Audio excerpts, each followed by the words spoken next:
I suppose you heard about that great chunk of concrete falling onto a car in North Street yesterday, didn't you? Yes, I saw it in the paper. From a 250-foot-high building, wasn't it? I gather the driver had just got out, or he'd have been injured, wouldn't he? Oh yes. I saw the car. It was a complete wreck. You usually park your car around there, don't you, Tim? Yes, I do. I left it in that very spot a couple of days ago. But yesterday it was parked up the road a bit. You were in luck then, weren't you, Tim? Out of luck, you mean?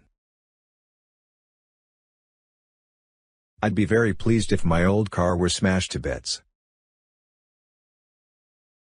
I could claim from the insurance company then, couldn't I? But you used to be so proud of your car, didn't you, Tim? I used to be years ago, but now there are all sorts of repairs to be done. And I just haven't got enough spare cash to put it right. You can always sell it, can't you, Tim? Only a few people in this world would buy a car in that state. The guy whose car was crushed yesterday was very annoyed about it. He'll be given a new car by the builders though. Yes, but his car was a specially built model that can't be replaced.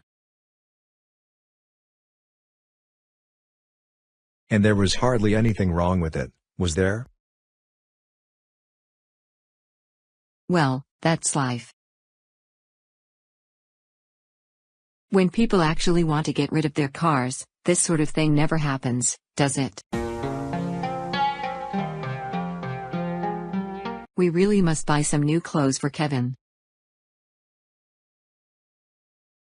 His best trousers are too small for him now.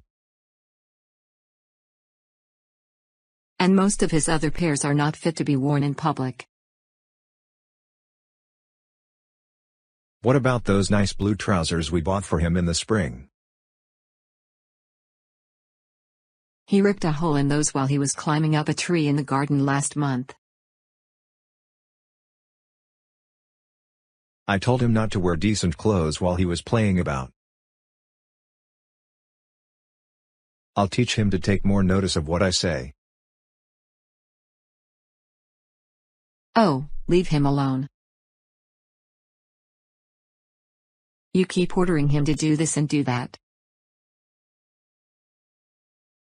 He's almost afraid to move. Well, he's got to learn to behave properly sometime. Anyway, you've got a sewing machine and a pair of scissors.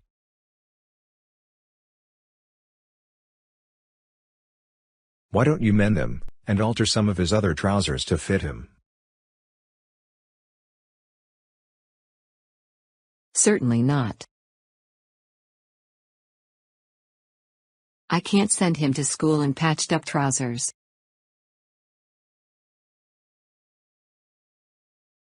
All right then, but we'll be broke by the end of the month at this rate.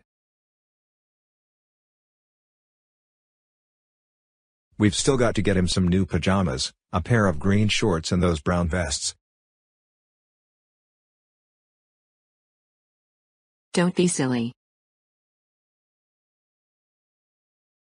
I'm more worried about his maths not improving than about the color of his shirts.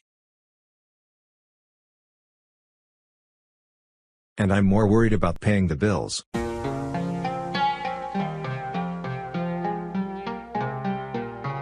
Did you take your car to Jim's garage to be repaired? Yes, I did. The day before yesterday.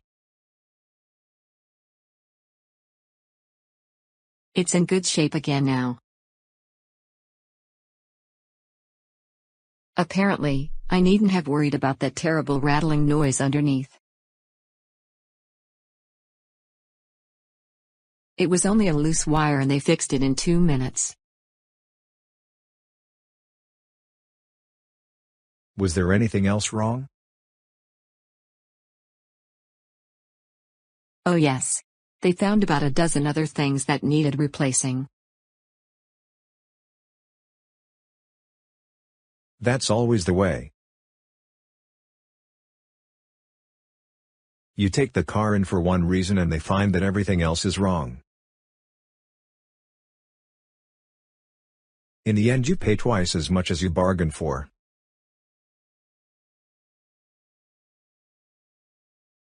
But at least Jim's people are fast workers. Yes, thank goodness. We had to go to London yesterday and I thought I'd have to hire a car. But my own car was ready in time. So I didn't need to hire one after all. Of course, Jim may be fast, but he's expensive too.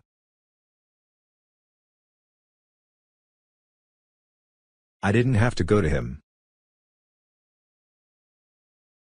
I think I'll try somewhere else next time something goes wrong.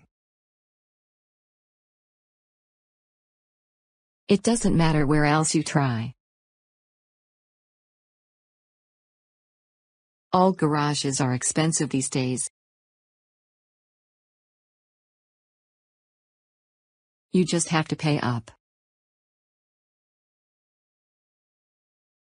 There's nothing else you can do. And sometimes you can't even be sure that they've done the job you've asked them to do. Last year, I had to take my car into a garage in London for an emergency repair, and I wasn't even allowed to stand in the repair shop and watch while they did it.